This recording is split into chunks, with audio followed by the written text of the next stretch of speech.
Ses parents l'ont donnée comme servante, mais le montagnard veuf lui a donné son amour. Quand une famille abandonne sa propre fille comme servante pour payer ses dettes, elle n'imagine pas que cette décision désespérée pourrait transformer deux vies à jamais.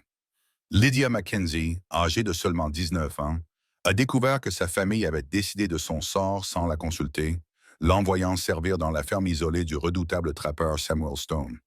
Ce qu'elle ignorait, c'est que cet homme sévère, veuf et reclus, portait en lui de profondes blessures que seul le cœur pur d'une jeune femme courageuse pouvait guérir. Entre les cabanes vides d'un village de montagnes rocheux et les murmures interdits d'un amour qui défierait toutes les conventions sociales, une histoire de rédemption était sur le point de commencer. Bonjour mon cher ami, je suis Jasper Ashwood, votre narrateur de Mountain Tales. Avant de commencer, n'oubliez pas de vous abonner et de laisser un commentaire ci-dessous pour me dire d'où vous nous écoutez. Je vous embrasse tous très fort et j'espère que vous apprécierez cette histoire. Le petit déjeuner dans la modeste cabane des Mackenzie se déroula dans un silence tendu ce mercredi matin des mars 1867. Lydia regardait son père William remuer nerveusement son café léger, tandis que sa mère Martha évitait son regard. Ses jeunes frères et sœurs, Thomas et Mary, âgés respectivement de 11 et 9 ans, restaient silencieux, sentant l'atmosphère pesante qui régnait sur la famille. Lydia s'adressa à son père, sa voix grave rompant le silence. « Nous devons te parler. » La jeune femme sentit son estomac se nouer. À 19 ans, elle avait développé l'intuition que les conversations sérieuses en famille n'apportaient jamais de bonnes nouvelles. Sa mère finit par lever les yeux rougis par les larmes qu'elle retenait. « Les pots de castor de cet hiver sont complètement ruinés, » continua William, les mots tombant comme des pierres lourdes. « Les inondations printanières de février ont tout détruit. Et maintenant, Samuel Stone, qui nous a prêté de l'argent pour acheter du matériel de trappage, exige d'être payé. » Lydia connaissait ce nom. Tout le monde dans la région connaissait Samuel Stone, propriétaire de la ferme de montagne la plus prospère de la région, un homme connu pour son caractère solitaire et respecté pour son habileté dans la nature sauvage. « Qu'est-ce que cela a à voir avec moi ?» demanda Lydia, même si une partie d'elle connaissait déjà la réponse. Le silence qui suivit était plus éloquent que n'importe quelle explication. Martha finit par parler, la voix tremblante. « Ma fille, Monsieur Stone a accepté notre proposition. Tu travailleras dans sa ferme de montagne pendant 2 ans. Cela permettra de régler notre dette. » Lydia eut l'impression que le sol s'ouvrait sous ses pieds. Travailleuse, quoi. La question sortit presque dans un murmure. « Comme femme de ménage, » répondit son père sans pouvoir la regarder. Il a dit qu'il avait besoin de quelqu'un pour l'aider à gérer sa maison dans les montagnes. « C'est une opportunité, ma fille. Tu auras à manger, un toit, et tu aideras quand même la famille. » Ces mots sonnaient creux, comme une justification désespérée d'une décision déjà prise. « Vous m'avez vendu. » Les mots de Lydia transpercèrent l'air matinal comme une lame. Ce n'était pas une question, mais une déclaration amère qui fit reculer ses parents. « Ce n'est pas comme ça, Lydia, » tenta de justifier de Martha. « C'était la seule solution que nous avons trouvée. Si nous ne payons pas Stone, nous perdrons la terre, la cabane, tout. » Lydia se leva brusquement de table, renversant la chaise en bois qui heurta le sol dans un grand fracas. Thomas et Mary se mirent à pleurer doucement, effrayés par la tension. « Et vous pensez que ça me réconforte de savoir que je ne suis qu'un pion dans votre jeu? » Sa voix monta dans les aigus, ce qui était rare pour une jeune femme élevée dans l'obéissance. « Tu ne comprends pas la situation, ma fille, » dit William, essayant d'affirmer son autorité. « Nous sommes 5 dans cette cabane. Si nous ne payons pas la dette, nous finirons tous à la rue.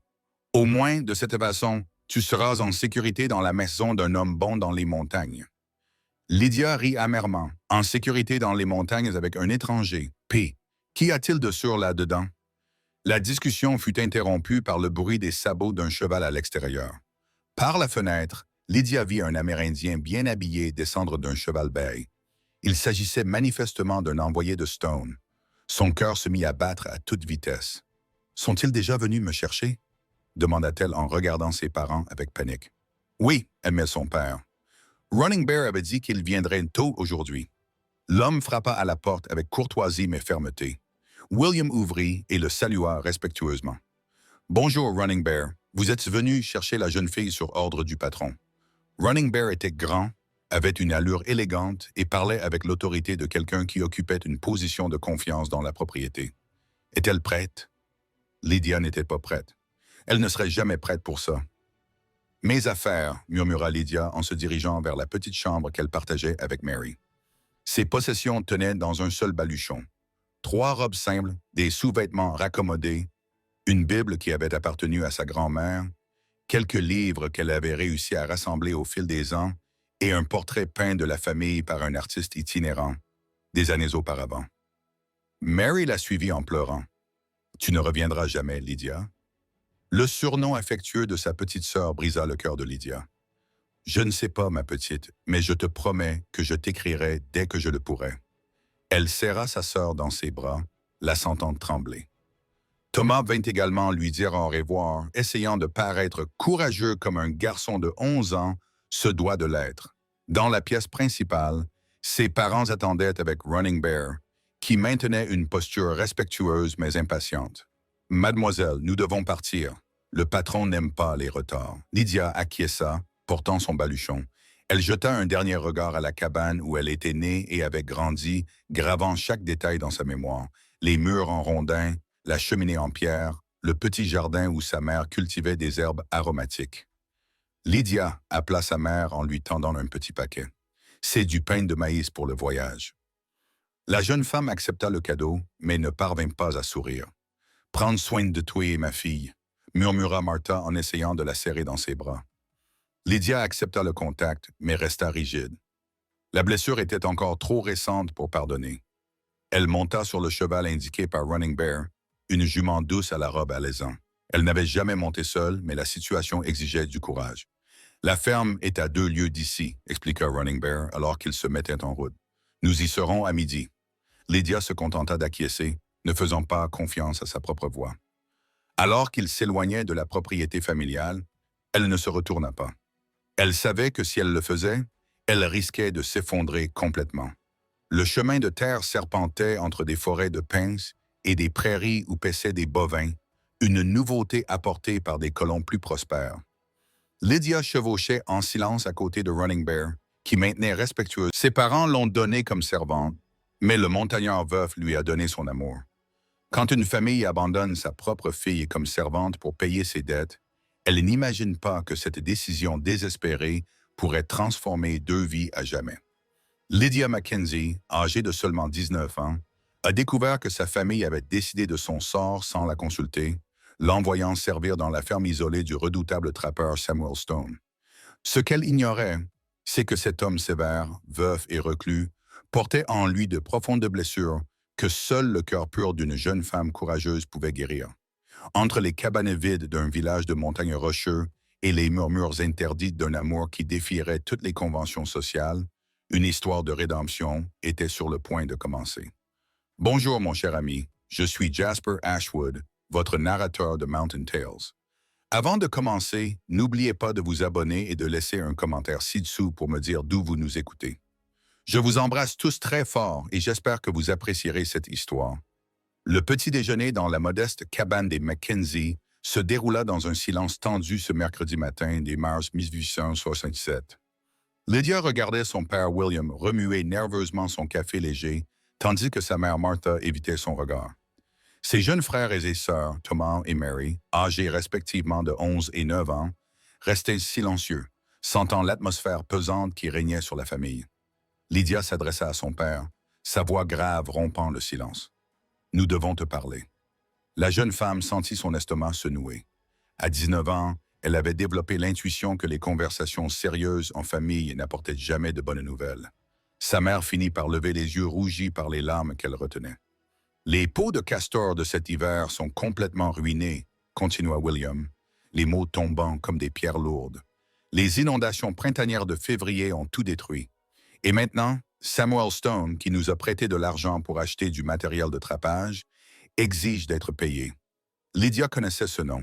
Tout le monde dans la région connaissait Samuel Stone, propriétaire de la ferme de montagne la plus prospère de la région, un homme connu pour son caractère solitaire et respecté pour son habileté dans la nature sauvage. Le dortoir de forme carrée, les écuries, les hangars de traitement des fourrures, la maison du contremaître, Une petite chapelle élégante et des jardins à la française qui rivalisaient avec ceux des meilleures colonies du territoire.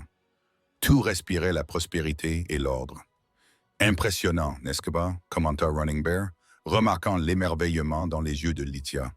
Samuel Stone a hérité de tout de son père, mais il a multiplié sa fortune par 10. C'est l'un des hommes les plus riches du territoire. Ils descendraient l'allée de grands pins qui menait à l'entrée principale. Plusieurs ouvriers s'occupaient des jardins et saluaient respectueusement Running Bear en passant. Sur le porche de la cabane, une femme amérindienne d'âge moyen les attendait. Elle portait une robe simple mais propre, un tablier blanc immaculé et un foulard coloré dans les cheveux. Sa posture dénotait une certaine autorité. « Voici Morning Star », présenta Running Bear. « Elle est la gouvernante et elle vous guidera dans votre travail. » Lydia descendit de cheval, sentant ses jambes trembler après la chevauchée. Morning Star l'évalua de la tête aux pieds avec un regard expérimenté. « Alors, c'est vous la jeune fille qui est venue travailler ici. Quel âge avez-vous? »« 19 ans, madame. Appelez-moi Morning Star, comme tout le monde. Venez, je vais vous montrer où vous dormirez et vous expliquer les règles de la maison. » Sa voix était ferme mais pas hostile. Prenant son baluchon, Lydia suivit la gérante dans la maison, laissant Running Bear s'occuper des chevaux. En entrant dans le hall d'entrée avec son parquet ciré et ses meubles en bois local, elle sut que sa vie avait complètement changé. Pour le meilleur ou pour le pire, elle devait encore le découvrir. L'intérieur de la maison principale était encore plus impressionnant que l'extérieur. Lydia suivit Morningstar à travers de larges couloirs, passant devant d'élégantes pièces décorées de meubles en bois noble, de peintures à l'huile représentant des paysages frontaliers et de sculptures en bois sculpté. Ses bottes simples faisaient du bruit sur les planchers, résonnant dans le silence presque religieux de la maison. « La maison compte 16 pièces, » expliqua Morningstar pendant qu'elle marchait. « Mais nous n'en utilisons que la moitié depuis le décès de la maîtresse. Le patron vit pratiquement seul dans la bibliothèque et sa chambre. Votre travail consistera à nettoyer les pièces principales, la bibliothèque, le bureau et à aider à la cuisine si nécessaire. » Ils montèrent un escalier avec une rampe sculptée. À l'étage supérieur, les chambres s'alignaient le long d'un couloir central. « Ce sera votre chambre, » dit le directeur en ouvrant une porte au bout du couloir. C'était une petite pièce confortable avec un lit simple, une table, une chaise, une armoire et une fenêtre donnant sur les jardins. « C'est bien mieux que ma chambre chez moi, » admit Lydia en posant son baluchon sur le lit. « Où est M. Stone en ce moment? »« Samuel est parti inspecter les pièges, » répondit Morningstar. « Il ne devrait revenir qu'en fin d'après-midi. Cela nous laisse le temps de vous faire découvrir la maison et les routines. » Elles redescendirent au rez-de-chaussée. Morningstar lui montra la cuisine, spacieuse et bien équipée, où 2 femmes amérindiennes préparaient le déjeuner. Elle lui présenta la buanderie, le garde-manger, la salle à manger avec une table pour 8 personnes, et enfin la bibliothèque, la plus grande pièce de la maison, avec des étagères remplies de livres du sol au plafond. « C'est la passion du patron, » expliqua la gérante. « Il passe des heures ici à lire ou à écrire des lettres commerciales. Vous devez nettoyer cette pièce tous les jours, mais avec beaucoup de précaution. Il connaît l'emplacement de chaque livre et remarque si quelque chose a été déplacé de manière inappropriée. » Lydia observa les volumes reliés en cuir, fascinée. Elle n'avait jamais vu autant de livres réunis. « Puis-je en lire quelques-uns quand j'aurai terminé le travail? » La question lui échappa avant qu'elle ne puisse se retenir. Morningstar la regarda avec surprise. « Vous savez lire? »« Oui.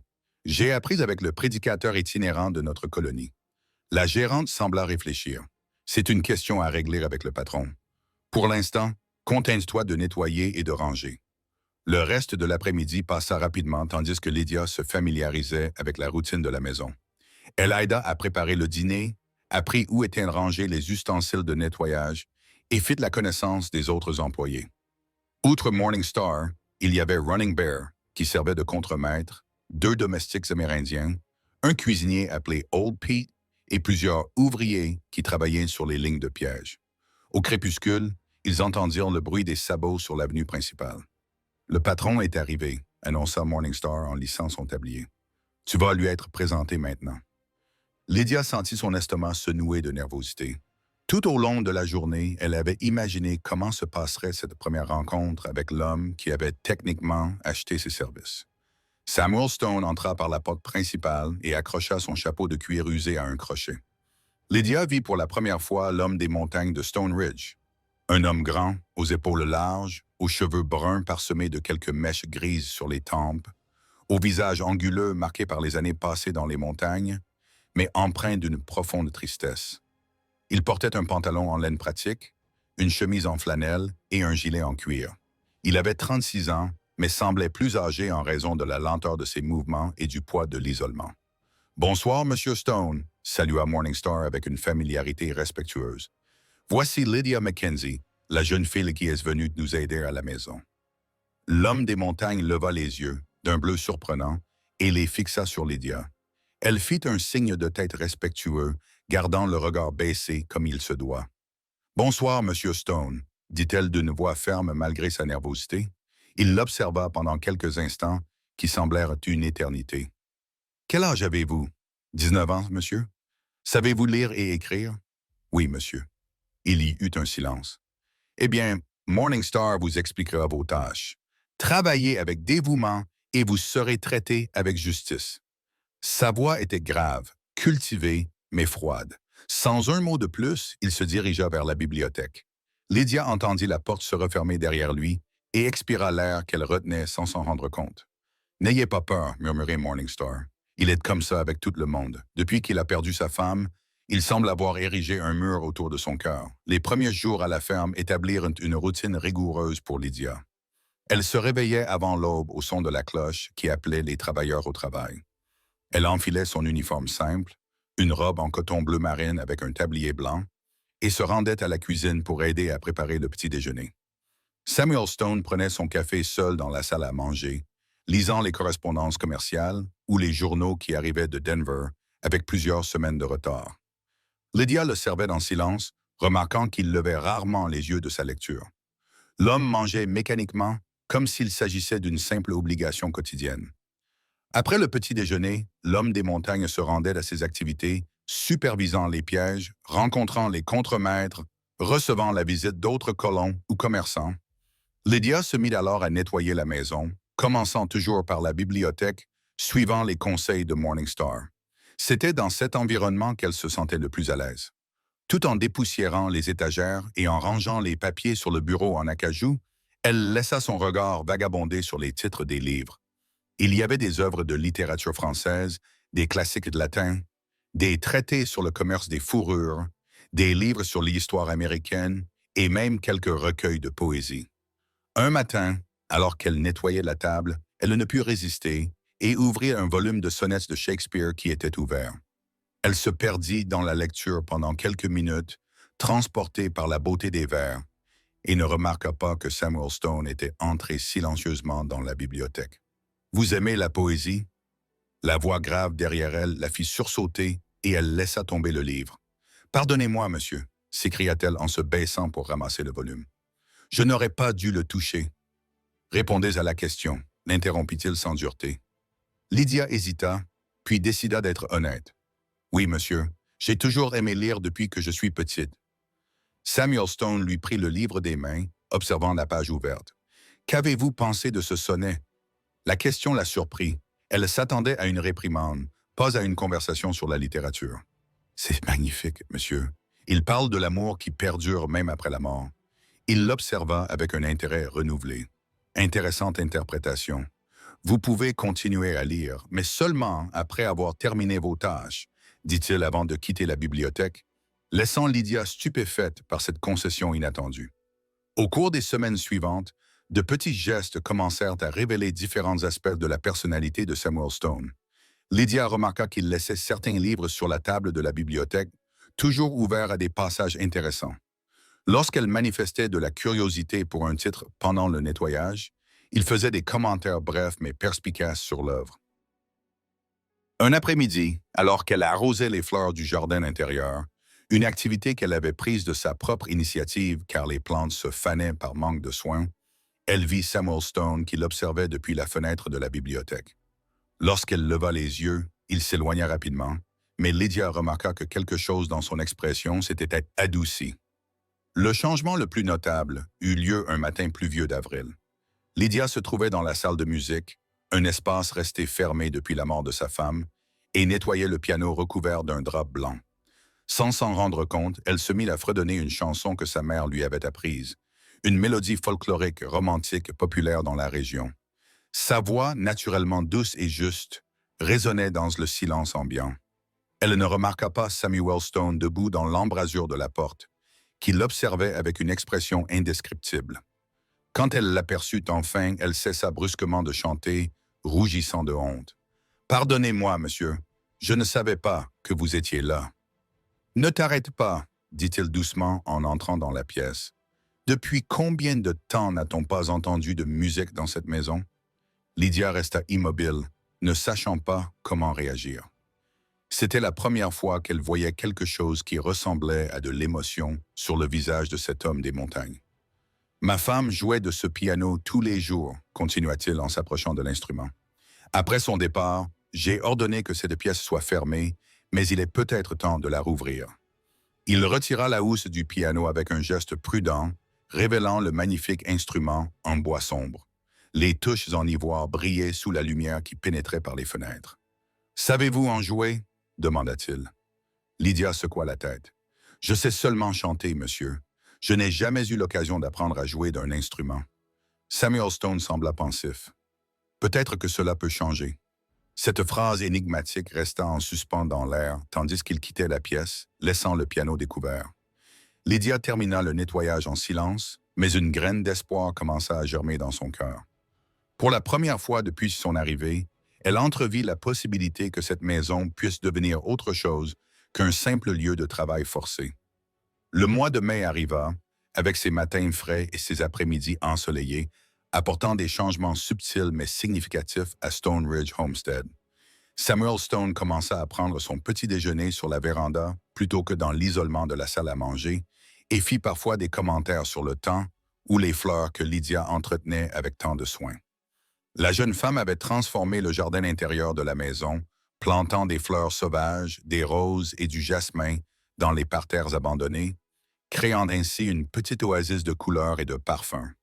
Chaque matin, après avoir servi le café, elle se consacrait aux plantes avec un plaisir évident. Samuel Stone avait pris l'habitude de l'observer depuis la véranda, faisant semblant de lire ses journaux. « Vous avez un don pour le jardinage », commenta-t-il un matin, surprenant Lydia qui était en train de tailler un rosier. « C'est ma mère qui m'a appris », répondit-elle en levant les yeux. Elle disait que les plantes réagissaient à l'affection, comme les gens. C'était la première fois qu'elle mentionnait sa famille depuis son arrivée, et Samuel Stone remarqua la mélancolie dans sa voix. « Votre maison vous manque ?» La question posée avec une douceur inhabituelle toucha profondément Lydia. Elle hésita avant de répondre. « Ma petite sœur et mon frère me manquent, mais pas la vie que j'avais là-bas. » La sincérité de sa réponse sembla impressionner l'homme des montagnes. « Pourquoi pas ?» Lydia se demanda si elle devait être tout à fait sincère. « Parce que là-bas, je n'avais pas de choix, monsieur. Je n'étais qu'une bouche de plus à nourrir dans une famille pauvre. Ici, au moins, je peux lire vos livres et m'occuper de ces fleurs. » Samuel Stone resta silencieux pendant un long moment. « Et cela vous rend heureuse, les livres et les fleurs ?» Lydia sourit pour la première fois depuis son arrivée. Un sourire qui illumina complètement son visage. « Oui, monsieur, c'est plus que je n'aurais pu rêver d'avoir. » La simplicité de cette confession frappa Samuel Stone de manière inattendue. Il vit en elle une pureté d'esprit qu'il n'avait pas rencontrée depuis des années. À ce moment-là, quelque chose s'éveilla dans son cœur endurci, une étincelle de l'homme qu'il était avant la tragédie personnelle. « Lydia, dit-il en se levant, cet après-midi, si vous terminez vos tâches tôt, venez à la bibliothèque. Je voudrais vous montrer quelques livres qui pourraient vous intéresser. » Et il entra dans la maison, laissant la jeune femme avec le cœur battant et le sentiment que tout était sur le point de changer. Cet après-midi-là, Lydia termina ses tâches avec une efficacité redoublée, impatiente de se rendre au rendez-vous promis à la bibliothèque. Elle troqua son tablier de travail contre sa plus belle robe, simple mais propre, et peigna soigneusement ses cheveux bruns qu'elle gardait habituellement attachés en un chignon pratique. En entrant dans la bibliothèque, elle trouva Samuel Stone en train de ranger plusieurs livres sur la table centrale. Il y avait des volumes d'histoire, de littérature américaine, de poésie, et même quelques traités sur l'agriculture et l'économie. J'ai pensé que cela pourrait vous intéresser, dit-il sans préambule. Ce sont des ouvrages que je considère comme fondamentaux pour une solide éducation. Lydia s'approcha de la table, les yeux brillants devant tant de trésors littéraires. Puis-je vraiment lire tout cela? Vous pouvez et vous devriez, confirma-t-il. L'intelligence sans culture est comme une terre fertile sans plantation, un gaspillage lamentable. Il prit un volume relié en cuir rouge. Commencez par celui-ci, Le dernier des Mohicans, de James Fenimore Cooper, de la littérature nationale de qualité. Tout en feuilletant le livre, Lydia ne remarqua pas que Samuel Stone l'observait attentivement. La façon dont ses doigts caressaient les pages avec révérence, la concentration sur son visage tandis qu'elle lisait les premiers paragraphes, sa posture naturellement élégante malgré ses origines modestes, tout cela réveilla en lui des sentiments longtemps endormis. « Monsieur, dit-elle soudain, puis-je vous poser une question personnelle? » Samuel Stone acquiesça avec curiosité. « Pourquoi êtes-vous si gentil avec moi? Ce n'est pas ainsi que les maîtres traitent habituellement leurs serviteurs. » Cette question directe le prit au dépourvu. Pendant un instant, il ne sut pas quoi répondre. « Peut-être, finit-il par dire, parce que vous me rappelez qu'il existe de belles choses dans le monde. J'avais oublié cela depuis longtemps. » La sincérité de cette confession créa entre eux une intimité inattendue. Lydia sentit son cœur s'accélérer devant la vulnérabilité dont il faisait preuve. « Votre femme devait être quelqu'un de très spécial, » dit-elle doucement. Le visage de Samuel Stone s'assombrit. Elle l'était, et quand je l'ai perdue, j'ai pensé que je ne pourrais plus jamais trouver de beauté en quoi que ce soit. Il marqua une pause. J'avais tort. Le regard qu'ils échangèrent à ce moment-là transcendait toutes les barrières sociales, révélant un lien que tous deux tentaient de nier, mais qu'il devenait impossible d'ignorer. Les conversations dans la bibliothèque devinrent une habitude du soir. Lydia terminait ses tâches de plus en plus tôt, impatiente de passer du temps en compagnie de Samuel Stone, de discuter des livres qu'elle lisait, d'écouter ses réflexions sur la politique, l'économie et la vie. De son côté, il attendait ces rencontres avec une impatience grandissante. Un soir de juin, alors que Lydia s'apprêtait à se retirer après une longue conversation sur un recueil de poèmes de Walt Whitman, Samuel Stone la surprit avec une invitation inhabituelle. « Aimeriez-vous voir quelque chose de spécial? » Elle acquiesça avec curiosité. Il la conduisit vers une étagère particulière, toucha un mécanisme dissimulé, et toute une section se déplaça, révélant un passage secret. « Un projet architectural de mon père, » expliqua-t-il en allumant une lanterne. Il a construit ce passage vers une bibliothèque privée où il conservait ses livres les plus précieux.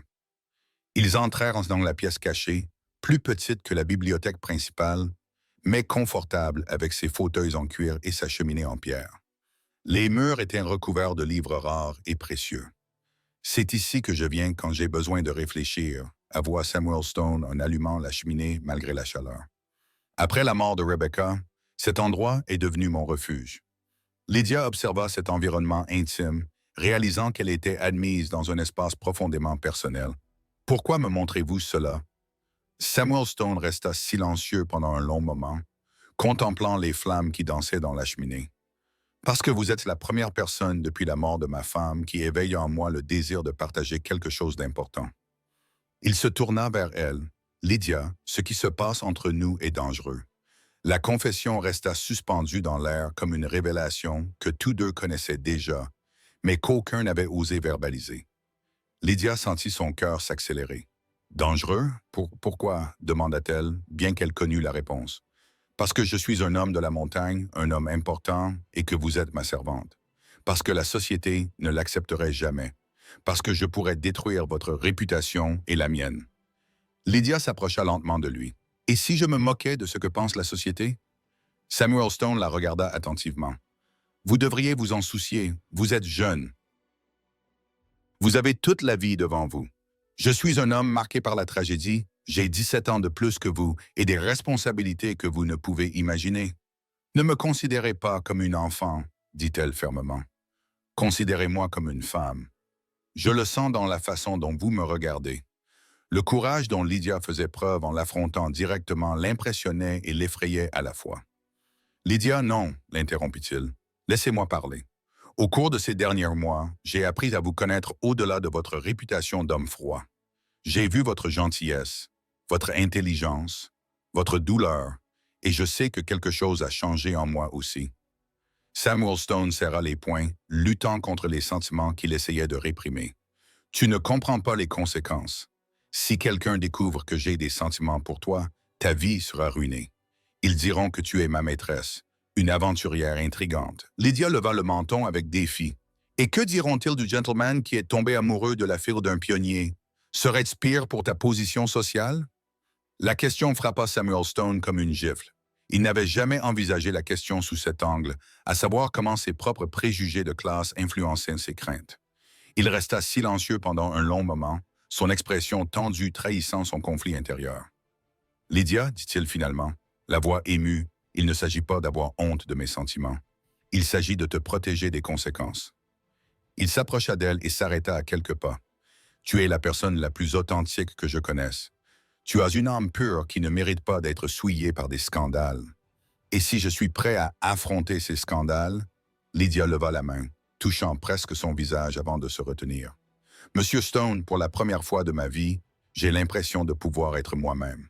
Avec vous, je n'ai pas besoin de prétendre être moins que ce que je suis pour ne déranger personne. » La sincérité de ces paroles toucha profondément le cœur endurci de l'homme des montagnes. « Lydia, je te le dis, » murmura-t-elle. « Dis ce que tu ressens. » Samuel Stone ferma les yeux, luttant contre un conflit intérieur entre la raison et le cœur. Lorsqu'il les rouvrit, Lydia y vit une vulnérabilité qu'elle n'aurait jamais imaginée. « Je t'aime », avoua-t-il, les mots sortant comme un soupir douloureux. « J'aime ton intelligence, ton courage, la façon dont tu as redonné vie à cette maison morte. J'aime la façon dont tu chantes pendant que tu travailles, dont tu traites les fleurs avec affection, dont tes yeux brillent lorsque tu découvres quelque chose de nouveau dans un livre. » Lydia sentit des larmes de bonheur remplir ses yeux. « Je t'aime aussi, » murmura-t-elle. « J'aime ta gentillesse cachée derrière ton sérieux, ta passion pour les livres, la douleur que tu portes avec tant de dignité. J'aime l'homme que j'ai vu émerger des cendres de ta propre tristesse. » Samuel Stone tendit la main avec hésitation et toucha délicatement son visage. « Mon Dieu, Lydia, que ferons-nous? Cet amour pourrait nous détruire tous les deux. » Elle recouvrit sa main de la sienne. « Alors qu'il nous détruise si nécessaire. Je préfère vivre un jour en étant fidèle à moi-même plutôt que toute une vie en prétendant ne rien ressentir. » Dans les jours qui suivirent leur confession mutuelle, Samuel Stone et Lydia luttèrent pour sauver les apparences tout en assimilant l'ampleur de ce qui s'était passé entre eux. Les repas devinrent des moments de tension presque insupportables, avec des regards féconds et des conversations formelles qui masquaient la véritable intimité de leurs sentiments. Morningstar, forte de son expérience de la vie, ne tarda pas à remarquer que quelque chose avait changé. « Ma fille, dit-elle un matin, tandis que Lydia aidait à préparer le déjeuner. Tu marches différemment, tu es plus distraite, mais en même temps plus... Je ne sais pas comment l'expliquer. Comme si tu avais découvert quelque chose d'important sur toi-même. » Lydia rougit, craignant que ses émotions ne soient trop transparentes. « Je m'habitue simplement mieux à la vie ici, » tenta-t-elle de dissimuler. La directrice l'observa d'un œil expérimenté. « Fais attention, Lydia. Cette maison a déjà connu de nombreuses tragédies. Je ne veux pas que tu sois la prochaine. » Cet avertissement voilé mit Lydia mal à l'aise. Elle savait que Morningstar parlait d'expérience et avec une affection sincère. Cet après-midi-là, elle chercha Samuel Stone dans la bibliothèque et le trouva penché sur sa correspondance professionnelle. « Nous devons parler de notre situation, » dit-elle sans tourner autour du pot. Samuel Stone leva les yeux et vit la détermination sur son visage. « Je pensais que nous en avions déjà trop parlé. »« Pas des sentiments, » répondit Lydia. « De ce que nous allons faire à leur sujet, à part repousser les papiers. Lydia, même si je le souhaite, je ne peux pas simplement ignorer ce que la communauté frontalière attend. Ici, les gens jugent avec bon sens. Pourquoi pas? » Cette question simple le prit au dépourvu. Parce que j'ai des responsabilités. Cette propriété fait vivre plusieurs familles qui dépendent du travail d'ici. Si les gens pensent que j'ai perdu mon jugement en me mariant imprudemment, cela pourrait affecter nos relations commerciales avec les négociants et les fournisseurs. Lydia réfléchit à ces paroles. « Et s'il y avait un moyen pour nous d'être ensemble sans nuire à personne? » Samuel Stone la regarda avec scepticisme. Quel serait ce moyen? Lydia prit une profonde inspiration, se préparant à faire une proposition risquée. Épouse-moi. Le silence qui suivit fut assourdissant. Samuel Stone la fixa du regard comme si elle avait perdu la tête. Lydia, vous n'avez pas les idées claires. J'ai les idées plus claires que jamais, répondit-elle fermement. Vous avez besoin d'une épouse. J'ai besoin d'une place dans le monde où je puisse être respecté. Nous pouvons résoudre ces deux problèmes. Samuel Stone se leva brusquement et se mit à faire les 100 pas dans la bibliothèque. Vous ne comprenez pas la complexité de la situation. Je ne peux pas simplement épouser ma servante. La réaction de Samuel Stone, bien que prévisible, blessa profondément Lydia. Alors, je suis assez bien pour que tu m'aimes en secret, mais pas pour être ta femme. La question trahissait une douleur et une pointe d'amertume qu'elle ne pouvait cacher. Samuel Stone s'arrêta de marcher, réalisant à quel point ses paroles avaient été cruelles. Ce n'est pas ça, Lydia. Tu serais une épouse merveilleuse pour n'importe quel homme, mais un mariage entre nous provoquerait un scandale. Quel ragot frontalier, l'interrompit-elle. Cela montrerait à tout le monde qu'un montagnard peut aimer une femme pour ce qu'elle aime et non pour ce qu'elle possède. Serait-ce si terrible? Samuel Stone s'approcha à nouveau d'elle. Lydia, ma chère, vous êtes incroyablement naïve si vous pensez que l'amour triomphe de tous les obstacles. La société est implacable avec les unions jugées inappropriées. Vous seriez humiliée publiquement, traitée de manipulatrice, d'aventurière. Et comment vous traiterait-on encore? Folle d'amour. Lydia maintint son ton provocateur. Monsieur Stone, avec tout le respect que je vous dois, je pense que vous craignez davantage l'opinion des autres que vous ne l'imaginez. Ces mots firent une mouche. Il savait qu'elle avait en partie raison. Peut-être, admit-il, mais cette crainte est fondée. J'ai vu des hommes dans ma position être socialement détruits par des choix jugés inappropriés. Lydia s'approcha de lui et posa sa main sur son bras. Mais avez-vous aussi vu des hommes mourir de solitude et d'amertume parce qu'ils n'avaient pas eu le courage de suivre leur cœur? La question le toucha à son point le plus vulnérable. Il pensa à toutes ces années de solitude depuis la mort de Rebecca, à la maison silencieuse, au dîner solitaire, aux longues nuits sans compagnie. Lydia, même si j'avais eu le courage, comment aurions-nous expliqué notre union? Vous êtes arrivée ici en tant que servante il y a seulement quelques mois. Lydia y avait réfléchi. Nous pouvons dire que vous avez décidé de m'éduquer comme une dame, reconnaissant mon potentiel intellectuel, et que pendant ce processus, nous avons développé une affection mutuelle basée sur la compatibilité de nos esprits. Samuel Stone la regarda avec une admiration renouvelée. Vous avez pensé à tout, n'est-ce pas? Oui, confirma-t-elle. J'ai aussi pensé que je pourrais continuer à vivre ici comme votre servante, vous aimant en silence, me contentant des miettes d'attention que vous me donnez. Mais ce ne serait pas une vie, ce ne serait qu'une existence. Elle fit une pause. Monsieur Stone, je ne veux pas simplement survivre. Je veux vivre pleinement à vos côtés si vous m'acceptez, ou loin d'ici si vous me rejetez. L'ultimatum implicite de Lydia laissa Samuel Stone visiblement secoué.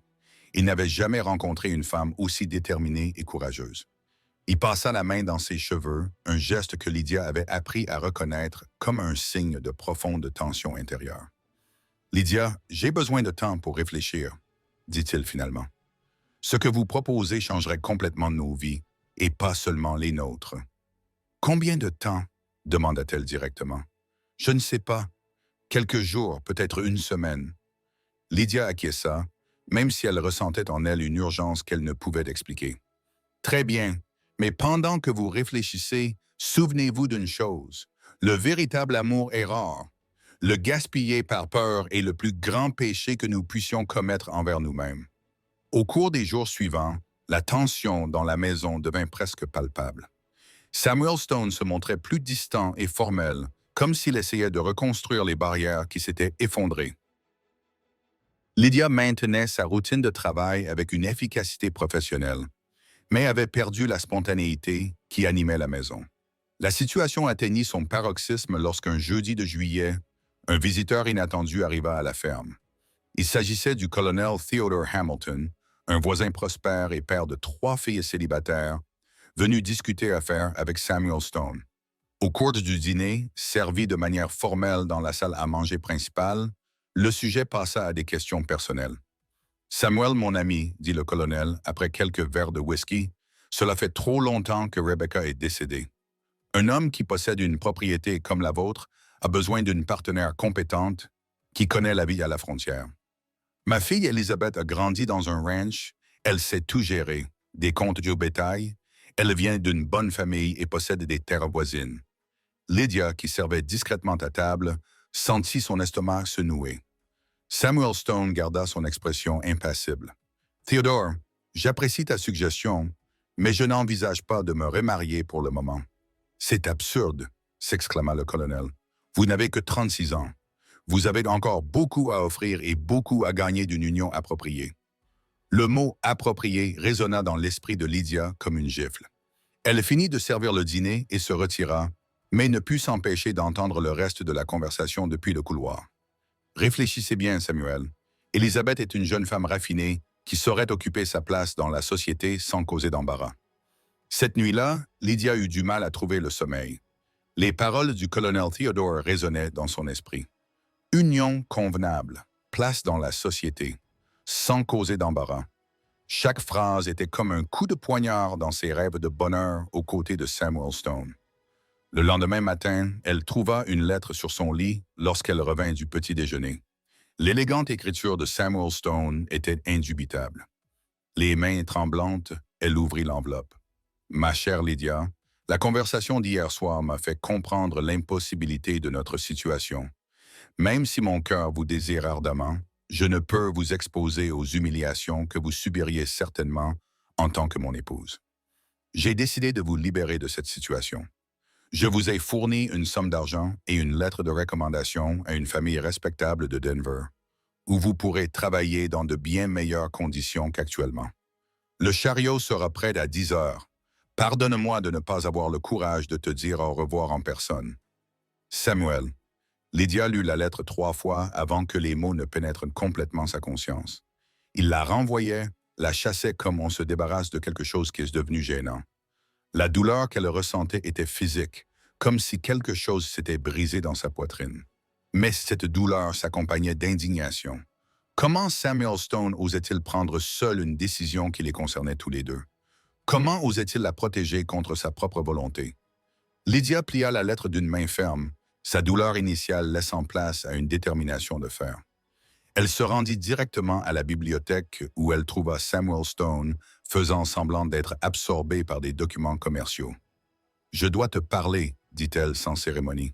Il leva les yeux à contre-cœur. « Lydia, je pensais que la lettre expliquait tout. »« La lettre, » dit-elle en posant le papier sur la table, « explique ta lâcheté, pas notre situation. » Samuel Stone rougit devant le ton accusateur. « Lydia, je t'en prie, ne rends pas les choses plus difficiles qu'elles ne le sont déjà. »« Pour qui sont-elles difficiles? » rétorqua-t-elle. « Pour toi, qui ne peux pas affronter les préjugés de ta classe, ou pour moi, qui suis rejeté comme un objet gênant. » Samuel Stone se leva, visiblement troublé. « Tu ne comprends pas.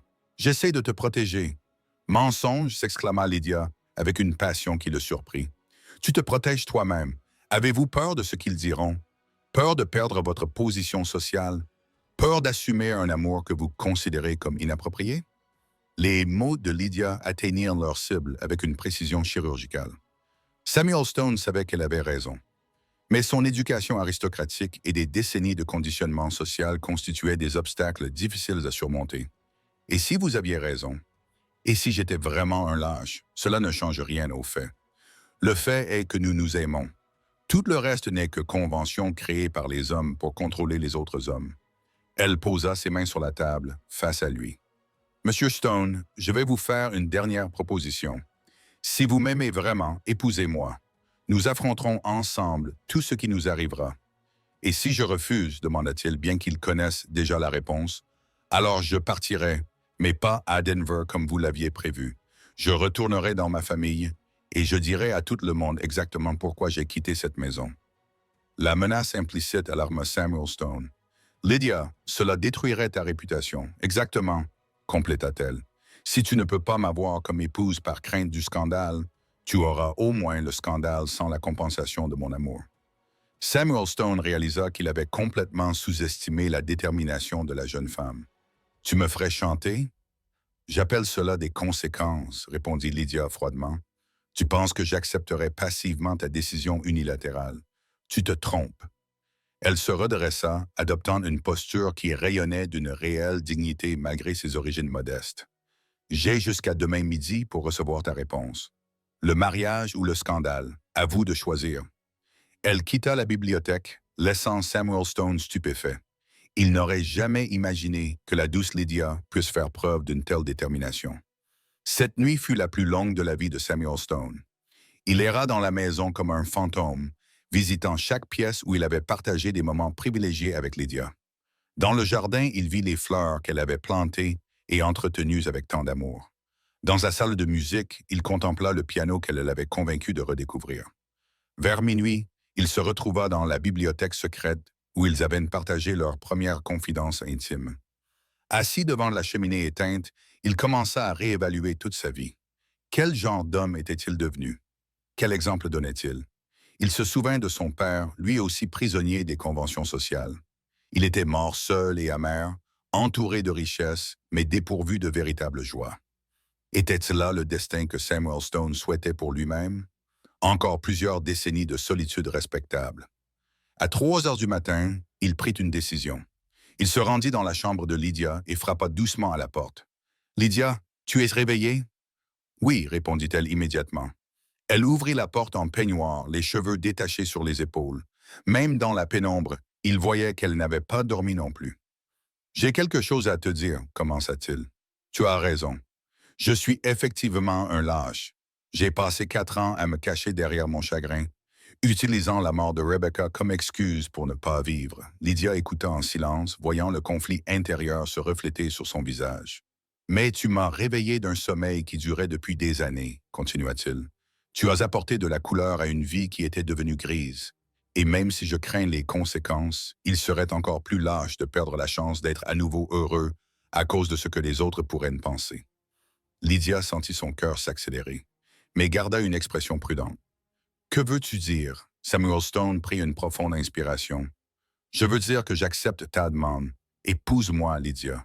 Nous affronterons ensemble tout ce qui nous attend.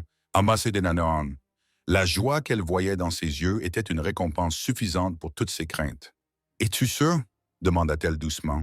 « Non. Car il n'y aura pas de retour en arrière après l'annonce de nos fiançailles. » Samuel Stone sourit pour la première fois depuis des jours. « Je suis sûr de t'aimer. Nous trouverons le reste ensemble. » Lydia se jeta dans ses bras et, pour la première fois, il l'embrassa, scellant une promesse qui changerait leur vie à jamais. Dans les jours qui suivirent la décision de se marier, Samuel Stone et Lydia durent relever le défi de rendre leur relation publique d'une manière qui minimiserait le scandale. La première étape consistait à parler à Morningstar, qui devait se préparer au changement à venir. Morningstar appela Samuel Stone un samedi matin. « Je dois vous parler de Lydia. » La gérante, qui se doutait déjà de quelque chose en raison de la tension des derniers jours, s'assit respectueusement. « Lydia ne sera plus employée dans cette maison. J'ai l'intention de l'épouser. » Le silence qui suivit n'était rompu que par le tic-tac de l'horloge murale. Morningstar était une femme expérimentée, qui avait vu beaucoup de choses dans la vie, mais cette déclaration la prit tout de même au dépourvu. « Patron, êtes-vous sûr de ce que vous faites? »« Oui, répondit Samuel Stone avec fermeté. « J'aime Lydia et elle m'aime. Je sais que ce sera difficile à accepter pour tout le monde, mais j'espère pouvoir compter sur votre soutien. » La gérante observa le visage de l'homme qu'elle servait depuis des décennies. Elle vit en lui une détermination qui n'existait plus depuis la mort de sa première femme. « Si c'est ce qui vous rend heureux, dit-elle finalement, alors vous avez mon soutien. Mais vous aurez besoin de plus que mon soutien pour affronter ce qui vous attend. » La transformation de Lydia, qui passa du statut de domestique à celui de future dame, commença immédiatement. Madame Eleanor, la couturière la plus réputée de la région, fut engagée pour créer une garde-robe complète. Le premier essayage fut une expérience révélatrice pour toutes les personnes concernées. Cette jeune fille a une prestance naturelle, observa Madame Eleanor, tout en ajustant les mesures d'une robe en soie bleu marine. Madame Catherine, ancienne enseignante dans une école frontalière de l'Est, fut engagée pour aider Lydia à acquérir les compétences sociales nécessaires à la vie dans les montagnes. Première leçon, dit Madame Catherine dans la bibliothèque transformée en salle d'études. Une femme dans les montagnes doit se comporter avec assurance. Tu auras affaire à des commerçants, des fonctionnaires territoriaux et des voisins qui te jugeront sur tes capacités et non sur tes origines. En 2 semaines, elle marchait déjà avec la posture droite d'une aristocrate née, parlait avec la diction raffinée exigée par Madame Catherine et portait ses nouveaux vêtements comme si elle était née avec. Elle est prête pour son premier véritable test, annonça Samuel Stone un après-midi. Dimanche, nous recevrons le révérend Williams pour le dîner. C'est un homme discret et compréhensif. Ce sera un bon test pour voir comment s'est déroulée son éducation sociale. Lydia se sentait nerveuse mais déterminée. Elle savait que ce ne serait que le premier d'une longue série de tests auxquels elle serait confrontée. Le révérend Williams arriva par un dimanche après-midi ensoleillé, chevauchant son cheval docile dans les allées du domaine. C'était un homme d'âge mûr, aux cheveux grisonnants, au regard bienveillant, et réputé pour être progressiste parmi le clergé local. Samuel Stone l'accueillit sous le porche avec les honneurs habituels. « Révérend Williams, soyez le bienvenu. Comment vont les choses à la colonie? » « Eh bien, mon fils, dans la mesure du possible, j'ai entendu dire qu'il y avait des nouvelles importantes dans cette maison. » Le révérend avait un regard perçant qui ne manquait aucun détail. Samuel Stone sourit. « Ah oui, et j'espère pouvoir compter sur vos conseils. » Lydia apparut sous le porche vêtue d'une élégante robe de soie vert foncé, les cheveux coiffés avec raffinement, la posture impeccable. « Révérend Williams, permettez-moi de vous présenter Mademoiselle Lydia Mackenzie, ma fiancée. » Si le révérend fut surpris, il n'en montra rien. Il salua Lydia avec une courtoisie sincère. « Enchanté de vous rencontrer, Mademoiselle Mackenzie.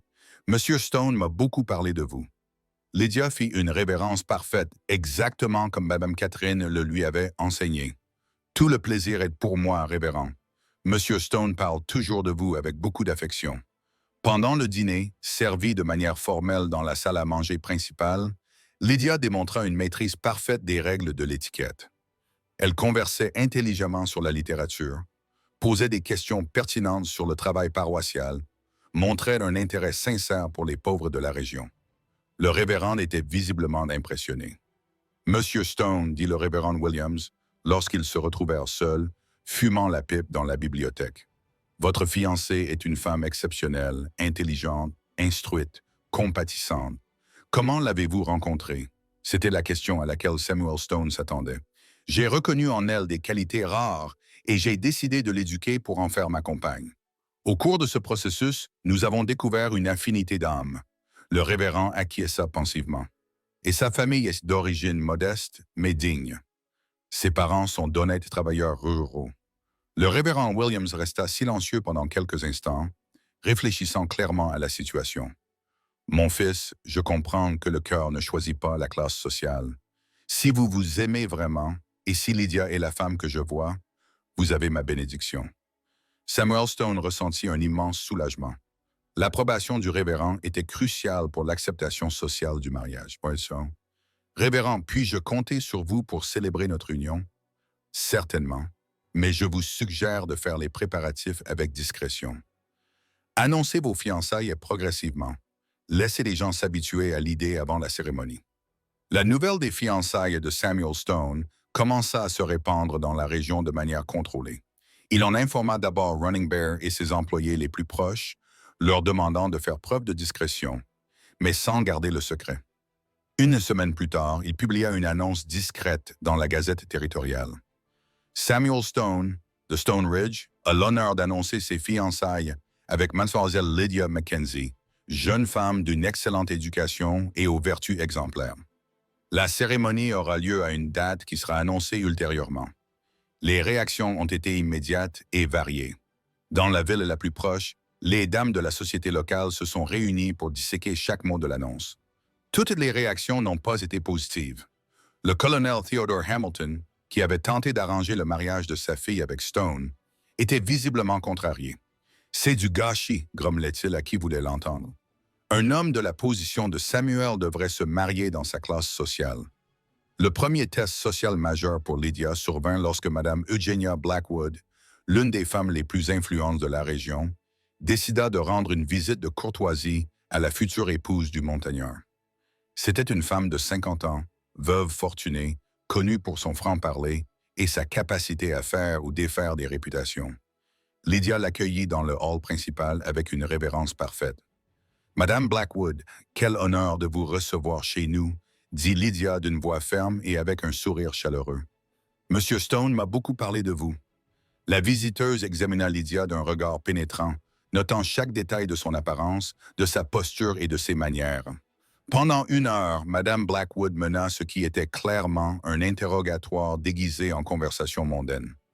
Lydia répondit à tout avec grâce et intelligence, démontrant sa compréhension de l'administration des propriétés rurales et manifestant un intérêt sincère pour les projets caritatifs locaux de l'Église. Lorsque Madame Blackwood partit, Lydia s'effondra dans un fauteuil, épuisée par l'attention. « Comment ça s'est passé? »« Parfaitement, » assura Samuel Stone. « J'ai vu sur son visage le moment précis où elle a décidé de vous approuver. Tu viens de gagner une alliée puissante dans la société locale. » 2 semaines après la visite de Madame Blackwood, alors que Lydia commençait à se sentir plus confiante quant à son acceptation sociale, un obstacle inattendu surgit. Le colonel Theodore Hamilton se présenta au domaine un samedi matin, accompagné d'un homme que Lydia ne reconnaissait pas, un homme mince d'âge moyen, vêtu de vêtements simples mais propres. « Monsieur Stone, » dit le colonel sans préambule après les salutations d'usage, « je dois vous parler d'une affaire délicate. Voici Samuel Brooks, le frère de la défunte mère de votre fiancé. » Le cœur de Lydia se mit à battre à toute vitesse. Elle n'avait pas d'oncle nommé Samuel Brooks. Samuel Stone garda son sang-froid, mais Lydia vit la tension dans ses yeux. Le mensonge était élaboré et dangereux. Lydia comprit immédiatement que quelqu'un, probablement le colonel lui-même, avait demandé à cet homme de se faire passer pour un membre de sa famille afin de créer des problèmes. Mais grâce aux documents et à l'arrivée de son vrai père, Williams, venu défendre sa fille, la tentative de sabotage du colonel fut complètement démasquée. « Colonel Hamilton, » dit le juge territorial lorsque tout le monde fut réuni dans son bureau, « ce qui s'est passé ici frôle la fausseté idéologique et la diffamation. Par respect pour votre position dans la communauté, je ne prendrai pas de mesures juridiques formelles, mais je vous demande de cesser immédiatement toute tentative d'interférence dans le mariage de M. Stone. » Humilié publiquement, le colonel n'eut d'autre choix que d'accepter cette décision. Les obstacles juridiques étant levés et la tentative de sabotage du colonel démasquée, les préparatifs du mariage purent se poursuivre sans autre interférence. La date fut fixée à un samedi de septembre, lorsque le temps serait plus clément et que les fleurs du jardin de Lydia seraient en pleine floraison. 2 jours avant le mariage, des invités spéciaux arrivèrent, la famille de Lydia. Outre William, il y avait Martha, Thomas et Mary. La mère de Lydia pleura en voyant à quel point sa fille était devenue une véritable dame, élégante et sûre d'elle. « Pardonne-moi, ma fille, » murmura Martha en serrant Lydia dans ses bras. « Pardonne à une mère qui n'a pas su protéger sa petite fille comme elle aurait dû. » Lydia, désormais assez mûre pour comprendre les circonstances qui avaient conduit aux décisions passées, serra sa mère dans ses bras avec affection. « Il n'y a rien à pardonner, maman. Tout s'est passé comme il le fallait. » La réconciliation familiale émut profondément Samuel Stone. Le jour du mariage se leva clair et ensoleillé, comme si le ciel lui-même approuvait cette union. La chapelle du domaine, petite mais charmante, était décorée de roses blanches et rouges provenant des jardins de Lydia, créant un cadre romantique et accueillant. Dès le matin, les invités arrivèrent au domaine. Lydia se prépara dans la pièce principale de la maison, aidée par Morningstar et sa mère. La robe en soie blanche mettait en valeur sa beauté naturelle, et le voile en dentelle française, héritage de la première femme de Samuel Stone, qu'il avait insisté pour qu'elle porte, complétait le look parfait de la mariée. La cérémonie commença à 16 heures. Lydia descendit l'escalier principal de la maison au bras de son père William, qui portait un costume neuf acheté spécialement pour l'occasion. Samuel Stone l'attendait à l'hôtel, élégant dans son costume formel, les yeux brillants d'émotion en la voyant approcher. Le révérend Williams célébra la cérémonie avec solennité et chaleur humaine. « Samuel Stone, acceptez-vous de prendre Lydia Mackenzie pour épouse, de l'aimer et de la respecter dans la joie et dans la peine, dans la richesse et dans la pauvreté, dans la santé et dans la maladie, jusqu'à ce que la mort vous sépare? » « Oui, » répondit-il d'une voix ferme, en regardant Lydia profondément dans les yeux. « Et Lydia Mackenzie, acceptez-vous de prendre Samuel Stone pour époux, de l'aimer et de le respecter dans la joie et dans la peine, dans la richesse et dans la pauvreté, dans la santé et dans la maladie, jusqu'à ce que la mort vous sépare? Oui, répondit-elle d'une voix émue mais claire. Lorsqu'ils échangèrent leurs alliances et que Samuel Stone embrassa sa femme, les invités éclatèrent en applaudissements. Lydia Mackenzie était officiellement devenue la dame de Stone Ridge, achevant ainsi un extraordinaire parcours de transformation personnelle et sociale. La fête qui suivit fut mémorable. Musique, danse, conversations animées et un banquet qui impressionna même les invités les plus exigeants. Lydia circulait parmi les invités avec une grâce naturelle, conquérant les cœurs et dissipant les derniers vestiges de préjugés. Un an après le mariage, Lydia Stone était dans son bureau privé, occupée à organiser les rapports des activités caritatives qu'elle avait mises en place dans la région. Elle avait créé une école pour les enfants des travailleurs ruraux, une clinique médicale pour les plus démunis et un programme de distribution de livres pour les familles pauvres. Samuel Stone entra dans le bureau avec une lettre à la main. « Des nouvelles de l'Est », annonça-t-il avec un sourire fier. « Vos activités ont atteint les oreilles de dames éminentes de Denver. Elles louent votre travail et demandent des rapports sur les programmes éducatifs que vous avez mis en place. » Lydia sourit, mais son attention était partagée. Elle posa sa main sur son ventre, encore discrètement arrondi. « Samuel, j'ai quelque chose d'important à te dire. » Il la regarda attentivement. « J'attends notre enfant, dit-elle doucement. La joie qui brillait dans les yeux de Samuel Stone était indescriptible. Après des années de chagrin et de solitude, après avoir perdu l'espoir d'être père, la vie lui offrait une seconde chance. « Lydia, mon amour, c'est le cadeau le plus précieux que tu puisses me faire. » Ils s'étreignirent de longuement, deux âmes qui s'étaient trouvées contre toute attente et avaient construit ensemble une histoire d'amour qui défiait les conventions et les préjugés. Lydia, la jeune femme qui avait autrefois été donnée comme servante, était devenue non seulement une dame, mais aussi une femme respectée et admirée pour son intelligence, sa gentillesse et sa force de caractère.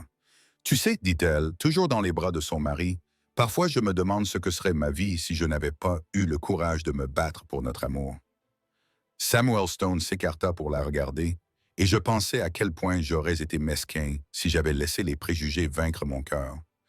À l'extérieur, le jardin que Lydia avait planté florissait luxuriant, symbole de la façon dont l'amour, lorsqu'il est nourri de courage et de détermination, peut s'épanouir dans les terrains les plus improbables. La maison principale, autrefois silencieuse et en deuil, vibrait à nouveau de rire, de musique et de la promesse d'une nouvelle vie. Des années plus tard, lorsqu'ils racontaient leur histoire à leurs enfants, Lydia et Samuel Stone disaient toujours la même chose, que le véritable amour ne connaît pas de barrières sociales et qu'il faut parfois du courage pour abattre les murs érigés par des générations de préjugés. Ils ont prouvé que lorsque deux personnes s'aiment vraiment et se battent ensemble pour leurs rêves, elles peuvent non seulement transformer leur propre vie, mais aussi inspirer des changements dans toute une société. Chers auditeurs, le parcours de Lydia nous enseigne que l'amour véritable a le pouvoir de transformer non seulement les cœurs, mais aussi des destins entiers. Si cette histoire vous a touché, n'oubliez pas de vous abonner à la chaîne, de laisser un j'aime et de partager dans les commentaires le moment qui vous a le plus ému. À bientôt pour une nouvelle histoire où nous continuerons à explorer les mystères et les beautés du cœur humain.